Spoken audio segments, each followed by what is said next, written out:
Penasihat hukum dari terdakwa Kuat Ma'ruf juga mempertanyakan status justice collaborator yang disandang Richard Eliezer. Ahli hukum pidana Muhammad Arif Setiawan menyebutkan pemberian status JC dibatasi hanya untuk tindak pidana tertentu sesuai dengan undang-undang. Namun LPSK menurut Arif Setiawan juga diberi wewenang oleh undang-undang untuk memberikan status JC di luar tindak pidana yang sudah ditentukan.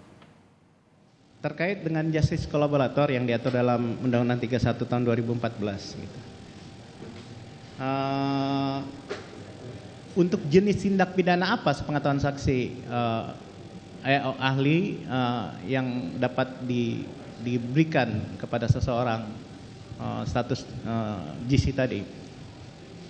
Ya, kalau justice kolaborator dipahami sebagai seorang saksi yang sebenarnya dia bagian dari pelaku dari perbuatan pidana, tetapi dia mau bersaksi dengan membuka tindak pidana itu disebut justice kolaborator.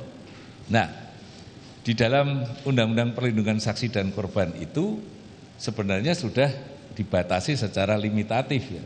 Jenis-jenis tindak pidana apa saja yang bisa diberikan status justice kolaborator. Memang ada di bagian akhir itu ada bagian yang kemudian dari yang limitatif menjadi dibuka.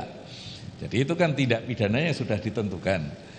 Ada tindak pidana berkaitan dengan korupsi, terorisme, narkotika, dan seterusnya, perdagangan orang, kemudian kejahatan-kejahatan yang terorganisir.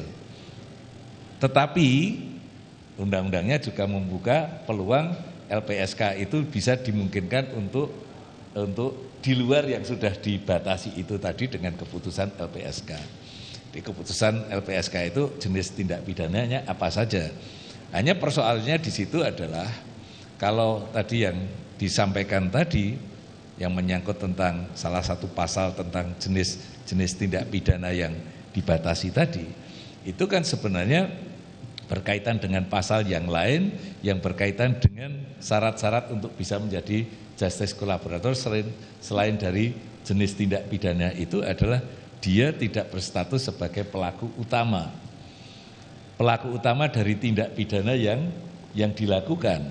Nah, itu saya kira membatasi dari apa yang bisa dijadikan siapa yang bisa dijadikan sebagai justice kolaborator. Itu. Intinya itu bukan sebagai pelaku utama, itu diatur di mana saksi? Apakah di undang-undang tersebut atau ada semanya juga? Ada di dalam undang-undang LPSK. Undang-undang LPSK? Perlindungan saksi dan korban. Dalam SEMA ada saksi? Dalam SEMA seingat ahli ada juga ada pembatasannya ya? Tentang itu, surat edaran Mahkamah Agung maksudnya, ya. Nah,